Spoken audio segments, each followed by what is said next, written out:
My name is Emma Carter, and at 32 years old, I never thought my husband Noah's family would try to kill me. Not literally, maybe, but that's what it felt like when we showed up at his parents' annual family reunion and everything went to hell. I've got a severe shrimp allergy. It's been part of my life since I was a kid, and I'm talking life-threatening, like throat-closing hives exploding hospital rush kind of serious. So I always bring my own food to events like this to be safe. I made this big allergen-free chocolate cake, spent hours on it, to share with everyone, not just for me, because I wanted to fit in, wanted to be part of Noah's family. We pulled up to his parents' house in the suburbs that Saturday morning, and I was hopeful maybe this time they'd get it. Maybe they'd respect my condition after 4 years of being with Noah. I was so wrong, and what happened next still makes my blood boil when I think about it. Let me back up just enough to give you the picture, because this isn't just about one moment, it's about how it all built up to that betrayal. I was diagnosed with my shrimp allergy when I was 5, after eating some shrimp cocktail at a family party and ending up in the ER barely breathing. My parents freaking out, doctors telling them I could have died if they hadn't gotten me there fast. Growing up, I carried EpiPens everywhere, had a medical bracelet on my wrist, and got real good at checking labels, asking waiters a million questions, bringing my own snacks to school. One time when I was 13, I ate a salad at a friend's house, didn't know it had shrimp dressing, and within minutes my face was swelling, my throat was tightening, I was gasping for air. The ambulance got there just in time, but I was in the hospital for 2 days, and after that I got even more careful, more anxious about food I didn't make myself. By my 20s, I had it down. I'd eat before parties, bring safe food, say no politely when people push their homemade dishes on me, but some folks didn't get it. They'd roll their eyes or say things like, "Is it really that bad?" or just, "A little won't hurt," and I'd have to smile and explain without making a scene. Then I met Noah 4 years ago at a work event, and he was different from the start. He's kind, funny, smart, and when I told him about my allergy, he didn't brush it off. He listened, asked questions, researched shrimp-free restaurants before our first date, called the kitchen to make sure they'd keep me safe. I fell for him hard, not just because he's got this warm laugh or those steady green eyes, but because he made me feel safe in a way I hadn't with anyone else. After a year and a half, he proposed on a quiet beach trip, just us and the waves, and I said yes without a second thought. Meeting his family should have been the happy next step, but it wasn't. His dad, James, is a big-shot real estate guy, polite enough, but always a little cold, like he's sizing you up. His mom, Linda, though, she's something else, all perfect smiles and sharp comments hiding behind this polished hostess act. The first time we had dinner at their place, she said something like, "Back in my day, people didn't have these fancy allergies. They just ate what was on the table and got over it." Noah squeezed my hand under the table, changed the subject, but I felt that jab deep. Over the next few months, there were more moments that made my stomach twist. At a family barbecue, Linda served a shrimp salad, swore she forgot about my allergy, even though Noah had reminded her twice. At Thanksgiving, she asked if I was sure I hadn't outgrown it, suggested maybe I'd been misdiagnosed as a kid, like I hadn't spent my whole life managing this. Noah always had my back, told her to drop it. But he'd also say things like, "Mom's just old school. She doesn't get allergies like we do. She means well."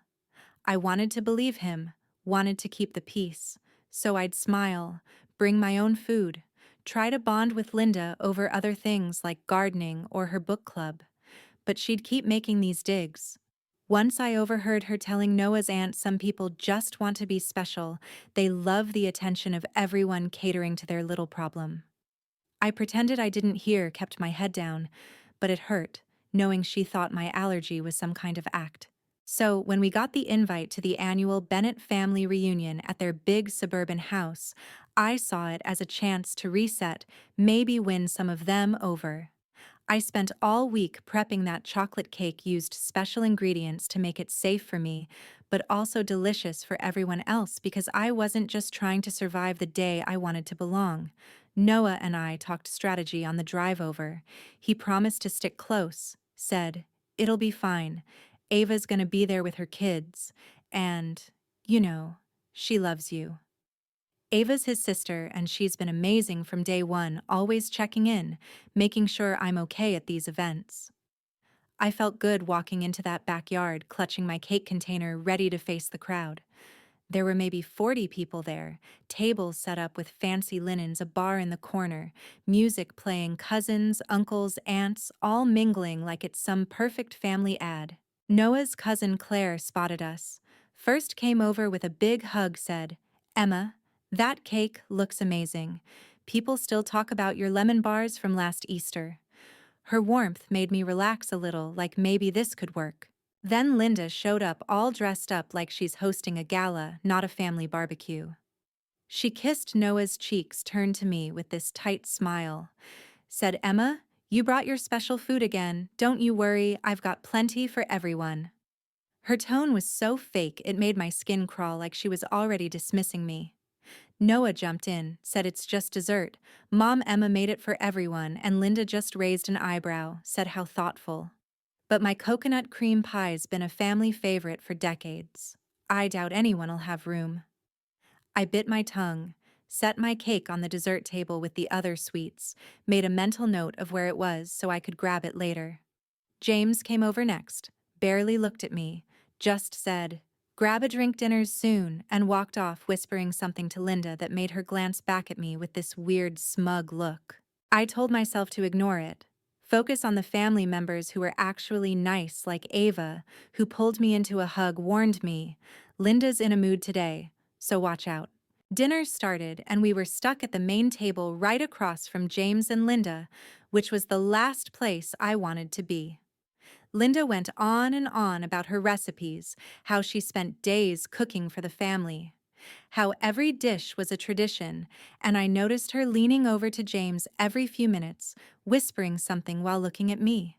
She caught me checking my salad for shrimp, because I'm not about to risk my life on her word, and she said loud enough for everyone to hear, "Is that salad?" "Okay, Emma. It's just lettuce and tomatoes, surely that's safe for you." I said it looks great, thanks, and kept eating, but I could feel her watching me, judging every bite. The main course came out, and I passed on a couple dishes, asked about ingredients, because that's what I do to stay alive. And Linda let out this big sigh, said in my day, people ate what was served, didn't make a fuss about every little thing. Ava tried to change the subject, asked Noah about our summer plans, but Linda's words hung there like a slap, making me feel small, like I was the problem for not wanting to die.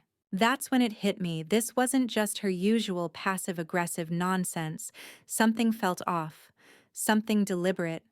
I didn't know how bad it was about to get, but looking back, that moment at the table was the start of the betrayal that almost cost me everything and left me fighting for my life just hours later. So there I was at the Bennett family reunion, sitting at that main table with Linda staring me down like I was some kind of inconvenience for daring to check my food, and I could feel this knot in my stomach growing, because her words about people making a fuss over nothing weren't just a casual jab. They were a warning, something was coming, and I didn't see it yet.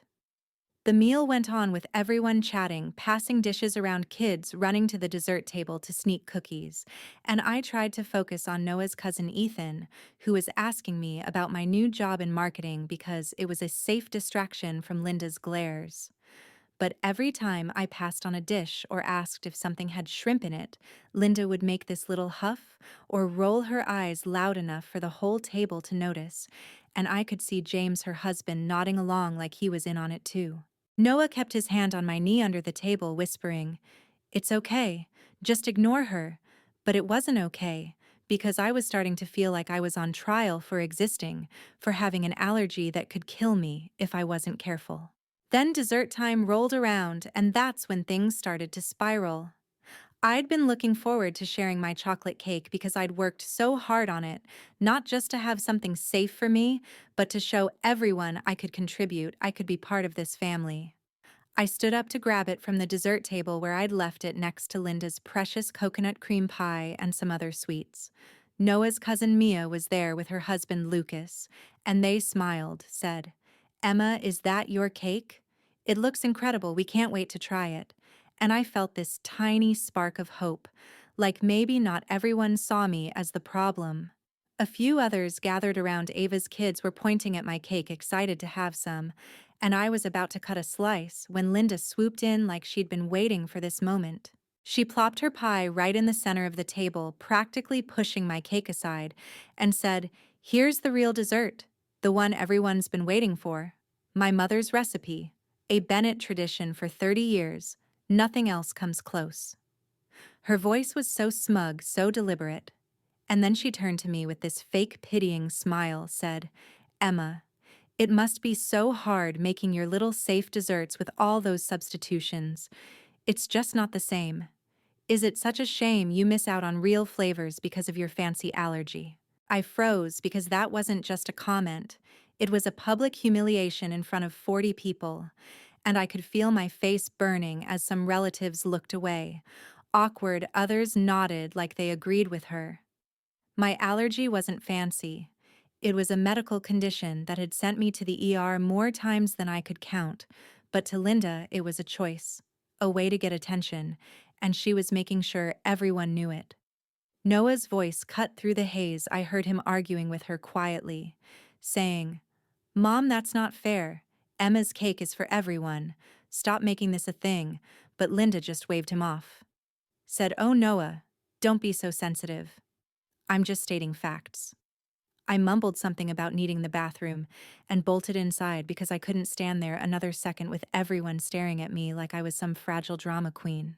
In the bathroom, I splashed water on my face, took deep breaths, tried to pull myself together because I wasn't going to let Linda ruin the whole day. I'd worked too hard to be there to be part of Noah's family. When I came back out maybe 10 minutes later, I was ready to fake a smile and keep going, but something was wrong. Really wrong. I walked back to the dessert table and my cake was gone, just gone like it had never been there. The spot where I'd left it was empty, no trace of the container, nothing, just Linda's pie and a few other desserts sitting there like they owned the place. I scanned the table thinking maybe someone moved it to make room, but it wasn't on any of the side tables either, and this sick feeling started creeping up because that cake was my lifeline, my safe option in a house where I couldn't trust the food. Ava came over holding a plate with some fruit. Said, "Emma, what's wrong?" And I told her my cake's disappeared. It was right here. And now it's just gone. She frowned. Said, "That's weird. It was here earlier. Maybe they took it to the kitchen to clear space." But her voice didn't sound convinced, and neither was I because something about this felt intentional. We started toward the house to check the kitchen, and that's when I saw it through the window by the garage. James, Noah's dad, was hurrying toward the trash bins carrying what looked like my cake container. His face all tense like he didn't want anyone to see him. Ava saw it too. Gasped. Said, "Is that Dad with your cake?" And I didn't wait for her to finish. I was already moving through the house out the side door, my heart pounding, because I couldn't believe what I was seeing. By the time we got to the trash area, James was walking back empty-handed, his expression shifting from startled to stone cold when he spotted us. "I didn't hold back," said James. "Did you just throw my cake in the trash?" And he straightened up, fiddled with his watch, said, "I was clearing out some clutter, things that weren't needed anymore." I was shaking, but I kept my voice steady. Said that cake wasn't clutter. I made it so I'd have something safe to eat. And other people wanted it too. Why would you throw it away like it's garbage? James glanced back at the house like he was checking if anyone was watching, said it was messing up the dessert table. Linda's got everything planned out perfectly, and your thing was in the way. Ava jumped in, said, "Dad, that's ridiculous. Emma's cake wasn't hurting anything, that was just mean," and I could see James's jaw tighten like he wasn't used to being called out. He said, "I don't need to explain myself. This is my house. I decide what stays and what goes, and that was it." No apology, no real answer, just this cold dismissal like I didn't matter. Noah must have noticed us missing because he came running over. saw us standing there by the trash bins and said, "What's going on?" His voice full of worry. I told him your dad threw my cake in the trash, said it was clutter, and he won't say why. And Noah's face went from confused to furious in a second. He turned to James. Said, "Dad, is this true? You threw out Emma's cake, the one she made to be safe for her allergy." And James just shrugged. Said, "Don't make a big deal out of it, Noah. It's just a cake." Noah wasn't having it. Said, "It's not just a cake. It's the only thing Emma could eat here tonight. You know about her allergy. You know what shrimp can do to her. This is disrespectful and cruel." Their voices got louder, drawing eyes from the party cousins and aunts drifting closer to see what was happening. And then Linda appeared, all fake concern, saying, "What's all this fuss about?" like she hadn't been orchestrating this from the start. Noah told her mom dad threw out Emma's cake, the one she brought, because of her allergy, and Linda's reaction wasn't shock or guilt. It was this tiny smirk that disappeared fast, but I saw it and it sent a chill through me. She said, "Oh, what a silly misunderstanding, Emma. You're so careful. Maybe it's time to relax a little. Stop worrying so much about every bite." That smirk, those words, they weren't a mistake. They were a signal, and I didn't know it yet. But I was about to find out just how far she'd go to prove her point. I was standing there by the trash bins with Noah and Ava staring at James, who'd just thrown my cake away like it was nothing, and Linda's fake concern and that smirk she tried to hide were burning in my mind because I knew this wasn't just about a dessert. It was about them trying to prove I was exaggerating my shrimp allergy to make me look like a liar in front of everyone. Noah was still arguing with his dad, his voice shaking with anger, saying, "This isn't just a cake, Dad. It's about respect. It's about Emma's safety." And James just stood there, arms crossed, saying, "Don't blow this out of proportion. It's my house, my rules." Linda kept up her act, saying, "Let's all calm down. No need to ruin the party." But that smirk kept flashing in my head, and I felt this cold dread because something was wrong, really wrong, and I didn't know how bad it was about to get. Noah grabbed my hand, said, "We're leaving. This is too far." And I nodded because I couldn't stay there another second with people staring, whispering, some looking sorry, others looking like they bought Linda's story that I was overreacting. Ava pulled me aside as we grabbed our stuff, whispered, "Emma, something's off. Mom was weird about the food all day.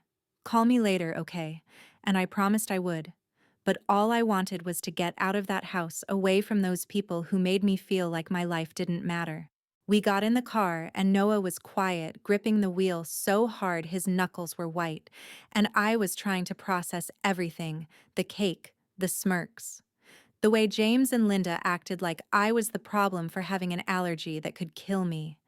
We were maybe 15 minutes into the drive home when I started feeling it, this tingling around my lips like pins and needles, and then this itch spreading across my arms and neck. And I knew that feeling too well, because I'd felt it before, in the worst moments of my life. I turned to Noah, my voice already tight. Said, "Noah, something's wrong. I think I'm having a reaction." And he looked at me, his eyes wide with panic. Saw the red welts starting to pop up on my skin, and said, "Oh God, Emma, your EpiPen. Where's your EpiPen?" I fumbled for my purse, gasping purse here, but we need a hospital because I could feel my throat starting to close, and every breath was getting harder like I was sucking air through a straw. Noah swerved the car toward the nearest ER, floored the gas, and grabbed his phone to call 911, his voice shaking as he told the dispatcher, "My wife's having an allergic reaction. Severe shrimp allergy symptoms started 10 minutes ago. We're 5 minutes from the hospital. Please have a team ready." I was trying to stay calm because panicking makes it worse, but the itching was everywhere, now my skin burning my chest tight, and I kept thinking, what did I eat? How did this happen? Because I'd been so careful, only ate the salad, I checked the bread. I skipped the main dishes that looked risky. The car felt like it was moving too slow, even though Noah was speeding, and he kept saying, "Hang on, Emma, we're almost there, just breathe. You're gonna be okay." But I could hear the fear in his voice, and it made me more scared because Noah's always the calm one. By the time we screeched into the hospital parking lot, my breathing was so labored I could barely talk, and the hives were all over my arms, neck, face, like my body was screaming. The ER doors slid open and nurses ran out with a wheelchair, one of them shouting severe allergic reaction. Get her inside now. And Noah was right behind me, trying to explain she's got a shrimp allergy. It's bad. She needs help fast. They wheeled me into a room, and it was all a blur of lights and voices, nurses hooking me up to monitors, one jabbing an epinephrine shot into my thigh, another starting an IV, while a doctor, a woman with a calm voice, asked Noah what I'd eaten, how long ago the symptoms started. I heard Noah say we were at my parents' family reunion. She was careful, only ate what she checked. No shrimp, we thought. But she's reacting bad, and the doctor said, we've got her on epinephrine, starting steroids and antihistamines, but her vitals are unstable, blood pressure's dropping fast. I could feel the medicine kicking in, loosening my throat a little, but it wasn't enough, and the doctor's voice got sharper. Said, pulse. Ox is low. Prepare for intubation if this doesn't stabilize. And that word intubation hit me hard because I knew what it meant. I'd been close to that before when I was a kid and almost didn't make it. Noah was right there holding my hand saying, Emma, you're strong. You've got this. We're here with you. But his face was pale, and I could see he was terrified. The next few hours were like a nightmare. I couldn't wake up from drifting in and out with the monitors beeping, nurses checking my vitals. The doctor, whose name I later learned was Dr. Lee, coming in and out to adjust my meds. They got my breathing stable enough to avoid the tube, but Dr. Lee told Noah, this is one of the worst anaphylactic reactions I've seen. She's not out of danger yet. We need to keep her overnight. Maybe longer, because sometimes these reactions come back. I was awake enough to hear bits of it, and this question kept pounding in my head. How did shrimp get in my system? Because I'd been so careful, so paranoid about every bite. Noah was on the phone with Ava, his voice low but furious, saying, I need to know what was in the food tonight. Emma's in the ER fighting for her life. It's definitely shrimp. The doctor confirmed it. How did this happen? Ava sounded shaken. Said, I'm coming to the hospital now and I'll figure out what I can, but Mom was acting so strange about the desserts. I don't know. Noah, something's not right. Ava got there maybe an hour later, her face all worry and anger mixed together, and she pulled Noah into the hall, but I could hear them through the door. She said, Noah, after you left, I was helping clean up, and Mom was grabbing plates from the dessert table real fast like she didn't want anyone to see something, and I found this in the kitchen trash, a little container of shrimp paste hidden in an empty jar that looked like the one Emma's cake was in. Noah's voice broke. Said, what are you saying? Ava. And she said, I think Mom put shrimp in Emma's cake before Dad threw it out, and there's more. I got a text from her. I think she meant to send it to Dad. Listen to this. She read it out loud.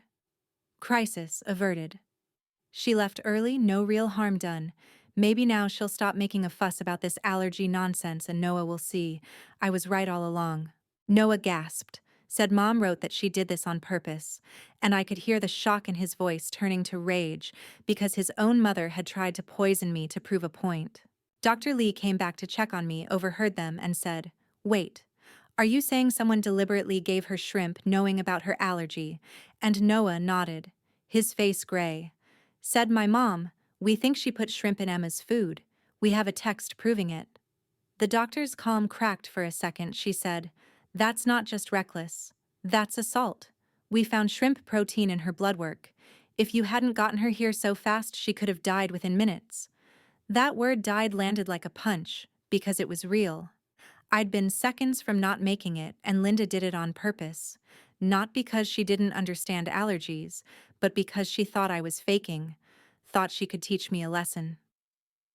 Noah sank into the chair next to my bed, took my hand around the IV line and whispered, I'm so sorry, Emma, my own mom. I can't believe she'd do this. And I could see he was breaking under the weight of it. Ava stayed too, her eyes red from crying, saying, Emma, I'm so sorry, I should have seen it sooner, and all I could do was lie there, hooked up to machines, trying to process that my mother-in-law had tried to kill me, and I was still fighting to stay alive because of her. I was lying in that hospital bed hooked up to monitors, my body still weak from the shrimp reaction that almost killed me. And Noah was sitting there holding my hand, his face torn between rage and heartbreak, because we'd just learned his mom Linda had deliberately put shrimp paste in my cake to prove my allergy was fake, and Ava was standing by the door, her eyes red from crying, saying she couldn't believe her own mother would do something so evil. Dr. Lee's words kept echoing in my head that I could have died within minutes if we hadn't gotten to the ER so fast, and the weight of it all was crushing me, because this wasn't an accident, it was a choice Linda made to hurt me, maybe even kill me just to win some twisted point. Noah looked at me, his voice barely steady. Said Emma, "We can't let this go, we have to confront them, both of them." And I nodded, because as scared and exhausted as I was, I knew he was right. We couldn't let Linda and James act like this was nothing like throwing out my cake and poisoning me was just a family misunderstanding. Ava said, "I'm with you guys, I'll back you up whatever you need." And that gave me a little strength knowing at least one person in Noah's family saw this for what it was. The next morning, I was still in the hospital, my throat sore, my skin raw from hives. But the doctors said I was stable enough to go home later that day, with steroids and new EpiPens and strict orders to follow up with my allergist. Noah hadn't slept. He'd been on the phone with work explaining why I'd be out coordinating with Ava, who was digging for more proof. And when he wasn't doing that, he was just sitting there staring at the wall like he was trying to make sense of how his parents could do this. We decided we'd go to their house as soon as I was discharged, because waiting would only give Linda time to twist the story, and James time to pretend he didn't know anything. Ava came back before we left the hospital, said she'd talked to their cousin Claire, who was at the reunion, and Claire was horrified, said she'd seen Linda hovering around the dessert table acting sneaky, but didn't think much of it at the time. Ava also showed us another text from Linda, this one to James, sent right after we left the party saying she's fine, just being dramatic as usual, no need to worry, and that made Noah's face go hard, like something in him snapped, because his mom wasn't just careless, she was proud of what she'd done. We got to James and Linda's house that evening, my body still aching, but my mind clear because I wasn't going to let them make me feel small anymore. Noah called ahead, told them we were coming, and his voice was so cold I barely recognized it, like he was done making excuses for them. Their living room was all perfect and stiff, like a showroom, and Linda was sitting on the couch looking like she'd been expecting a casual visit, not a confrontation. James stood by the window, arms crossed, his face tight like he knew this was bad, but didn't want to admit it. Linda smiled, that fake smile, said, "Noah, Emma, so glad you're feeling better, this whole thing's been blown way out of proportion," and I felt my stomach twist because she was already rewriting history, acting like I hadn't almost died. Noah didn't sit down, didn't let her control the room. Said, "Mom, stop it. We know you put shrimp paste in Emma's cake. We have your texts to Ava and Dad. You admitted it. You wanted her to react to prove she's lying about her allergy." Linda's face went pale for a second, but she recovered fast. Said, "You're misinterpreting everything. I'd never hurt anyone. I'm your mother." "Noah, how could you think that?" Noah pulled out his phone, showed her the text. "Crisis averted, she left early. No real harm done. Maybe now she'll stop making a fuss about this allergy nonsense," and said, "Explain this. Mom, tell me how this isn't you admitting you poisoned my wife." James finally spoke up. His voice shaky, said, "Linda, what did you do?" And I could tell he was trying to act surprised, but it wasn't convincing because he'd thrown out the cake, he'd known something was wrong. Linda's perfect act started cracking. She said, "Fine. Yes, I added a tiny bit of shrimp paste to the cake, but only because I was sick of everyone tiptoeing around Emma's so-called allergy, always making special food, changing our traditions for her, like she's the center of the universe." Her voice was sharp now. No more fake sweetness, just pure resentment. And it hit me hard because this wasn't ignorance. This was hate. She hated that I had a condition she couldn't control. I found my voice said, "Linda, you didn't just mess with my food, you tried to kill me." The doctor said, "I could have died in minutes. And you knew about my allergy. You knew what shrimp does to me." She scoffed, said, "Don't be so dramatic, Emma. You're here, aren't you? A little exposure? Never hurt anyone, it's probably all in your head anyway." Noah stepped closer. His voice low and dangerous said, "Mom, you don't get it. This isn't a game. Emma spent 3 days in the hospital fighting to breathe because of you and Dad. You knew she'd done it. You threw out the cake to cover it up, didn't warn her, didn't do anything to stop it." James looked away, said, "I didn't think she'd eaten any yet. I was trying to avoid a scene, and I couldn't hold back anymore." Said a scene. "You let me eat food you knew was poisoned to protect your wife's ego over my life. That's not avoiding a scene, that's being complicit." Linda tried to turn it around, said, "You're attacking me after all I've done for this family. I was trying to help to show everyone you're not as fragile as you pretend, and now you're threatening your own mother." Noah shook his head, said, "You're not the victim here. You made a choice to hurt Emma, and you're not sorry. You're just mad. You got caught." He looked at James, said, "And you, Dad? You chose to protect Mom over Emma's safety. That's not a mistake. That's who you are." I stood up, my legs shaky but my voice steady, said, "Linda, you don't get to decide what's real about my health. You don't get to play God with my life. What you did was cruel and dangerous, and I'm not letting it slide."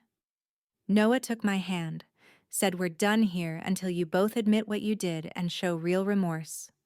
We're out of your lives. No more family dinners. No more chances." Linda's face twisted. She said, "If you walk out that door, you're tearing this family apart. Is that what you want?" And I looked her in the eyes, said, "You tore it apart when you decided my life was worth less than your pride." We left that house, my heart pounding but my head clear, because for the first time I wasn't trying to please them, wasn't swallowing their insults to keep the peace. In the car, Noah was quiet, then said, "I'm so sorry, Emma. I never thought they'd go this far." And I told him, "It's not your fault you stood by me. You chose me, and that's what matters." We got home, and Ava called, said she'd shown the texts to their cousin Ethan and his wife Mia, and they were furious. Said what Linda did was unforgivable, but she'd also heard from Noah's Aunt Karen, who said we should forgive Linda, because family sticks together no matter what, and that split in the family hurt Noah because he was losing people he loved. But he said, "Emma, you're my family now, and we're doing this together." The next day, we met with a lawyer, a woman named Sarah Brooks, who listened to our story, her face getting more serious with every detail. She said, "What Linda did is assault, plain and simple. Deliberately exposing you to an allergen is a crime, and James knowing and not warning you could make him an accessory." Noah said, "We don't want to destroy them, we just need them to understand how serious this is, and we need to be safe from them." Sarah nodded, said, "We'll start with a cease and desist letter spelling out the legal consequences, and file a police report to make it official that'll show them this isn't a game." I felt this mix of relief and fear, because we were really doing this, holding them accountable, but it also meant the family was fracturing even more, and I wasn't sure what that would mean for Noah, for us, for the future. But I knew we couldn't go back to pretending everything was fine, because Linda's actions weren't a mistake. They were a betrayal, and I was done letting her control our lives. We'd just left James and Linda's house after that confrontation where Linda admitted she put shrimp paste in my cake, and James admitted he knew and did nothing. And I was still shaking from standing up to them, but also feeling this strange clarity, because for the first time I wasn't trying to make them like me. I was done pretending their actions were okay. Noah drove us home, his face set like he was carrying the weight of losing his parents, but also knowing we had to protect ourselves, because what Linda did wasn't just mean, it was criminal, and we couldn't let her keep acting like she was the victim. Sarah, our lawyer, had filed the police report and sent the cease and desist letter spelling out that Linda's actions were assault, and James could be an accessory. And that was our line in the sand: no more excuses, no more family loyalty covering up the fact that my mother-in-law tried to kill me to prove a point about my shrimp allergy. The days after that were a blur of phone calls and family drama because the news spread fast and Noah's relatives started picking sides, some reaching out to support us, others buying Linda's story that I was blowing everything out of proportion.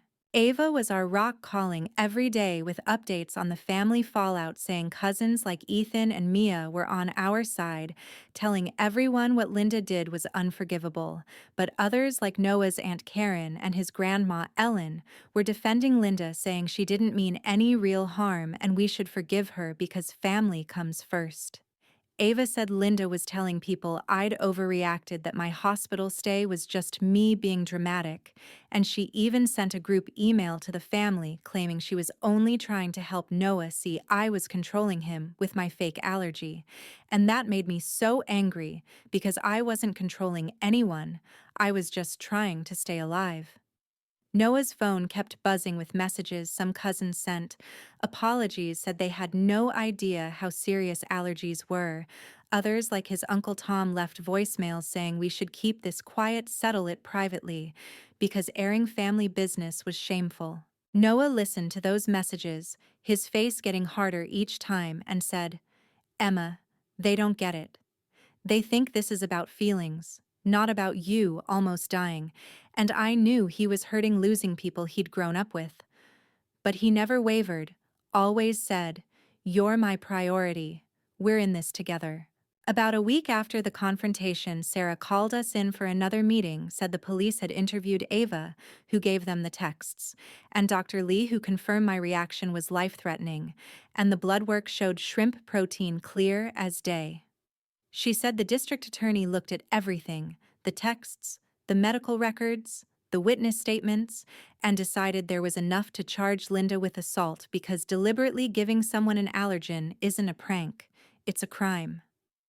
When Linda got the official notice, Sarah said she stopped acting smug, started calling James in a panic, begging him to fix it, but James couldn't fix this, not when the evidence was so clear. He called Noah a few days later, his voice different.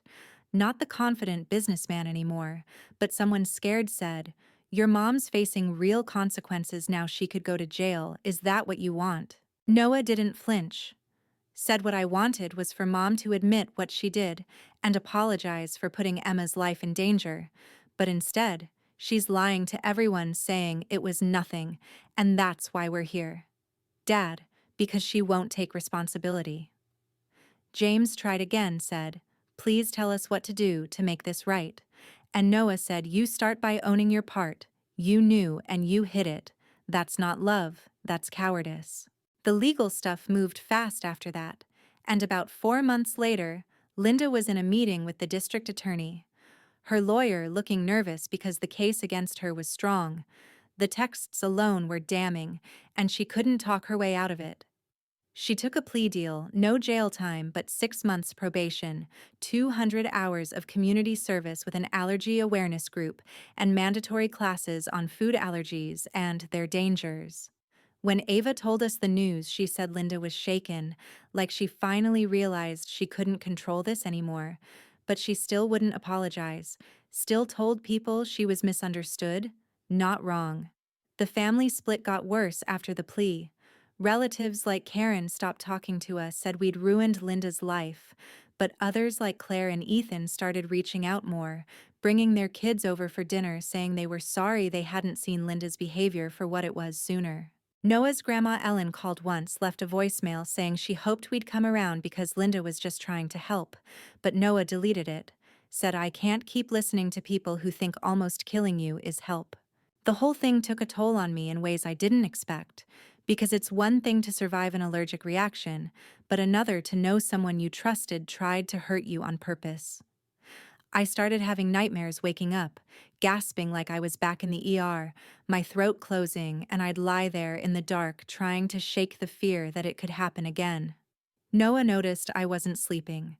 suggested I talk to someone, so I started seeing a therapist, Dr. Rachel Kim, who helped me understand this wasn't just about the shrimp.